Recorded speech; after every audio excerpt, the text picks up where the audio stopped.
Centro storico, c'è chi lo vorrebbe pedonalizzato e chi protesta per il parcheggio selvaggio, soprattutto in alcuni giorni e in determinati orari, soprattutto serali.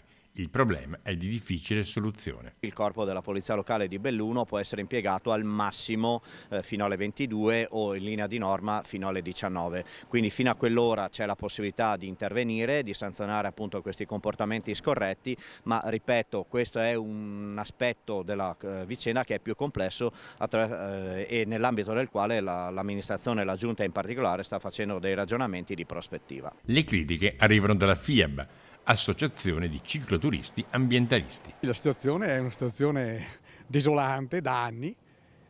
Come ho fatto rilevare, c'è già stata una petizione popolare firmata da 130 cittadine e cittadini del centro di Belluno.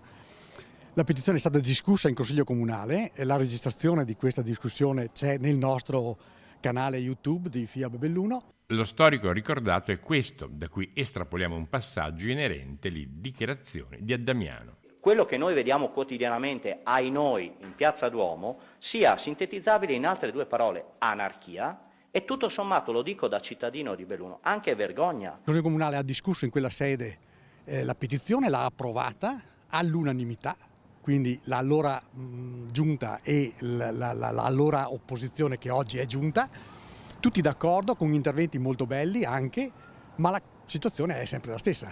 Una contestazione cui il diretto interessato risponde senza mezzi termini. Rispedisco al mittente questa asserita critica, nel senso che il mandato è stato chiaro e preciso nei confronti del corpo della Polizia Locale, come ho detto poc'anzi, di sanzionare comportamenti scorretti che violano le norme del codice della strada.